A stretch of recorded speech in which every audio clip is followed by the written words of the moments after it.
You've probably heard the term on the spectrum before, usually linked to autism. But let's shift that idea a little today. A spectrum doesn't just apply to conditions or categories. It represents any position between two extremes. We often try to place our personalities, skills, and traits on one side or the other. I'm this or that.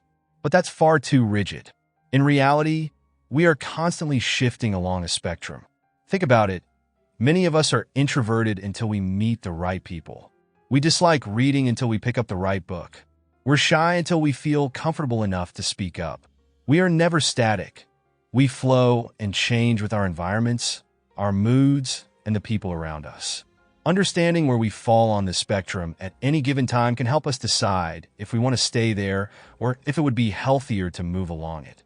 Our personalities, like the world around us, are not black and white.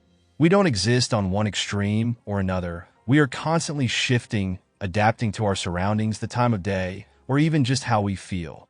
This perspective allows us to see our behaviors not as fixed, but as fluid, open to change when needed.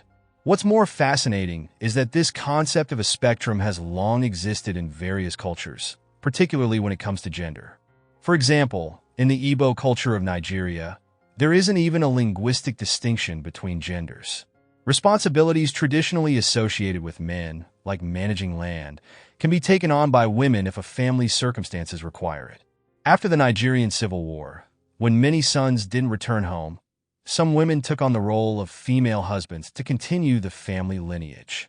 Other cultures like the Hijras in India, Two-Spirit people in Native American traditions, or the Muxas in Mexico have long embraced fluid gender roles.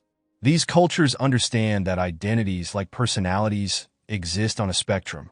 If something as fundamental as gender can be fluid and ever-changing, then surely other aspects of our lives, like our personalities, can evolve too. Western societies have historically struggled with this idea, often boxing things into fixed categories.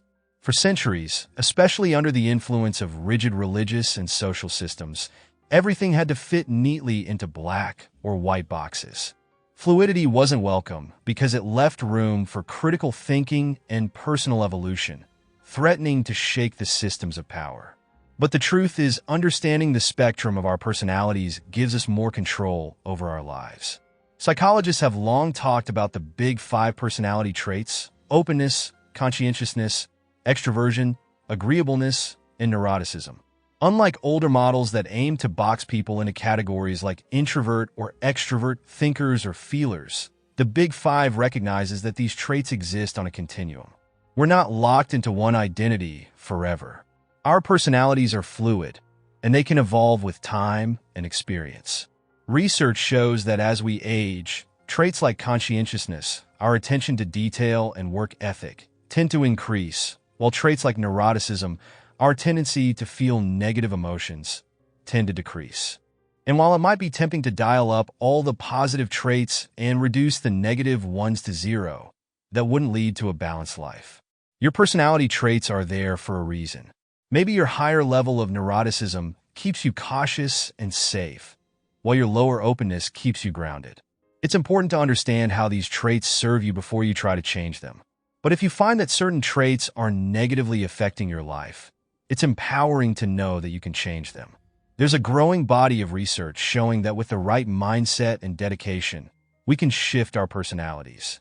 Over a 16-week training program, participants have successfully altered their Big 5 traits, leading to greater well-being. But change isn't about wiping out the negative aspects of yourself. It's about achieving balance.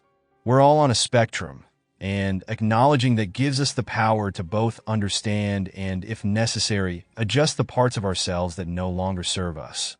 So, as you go through today, think about where you fall on your personal spectrum.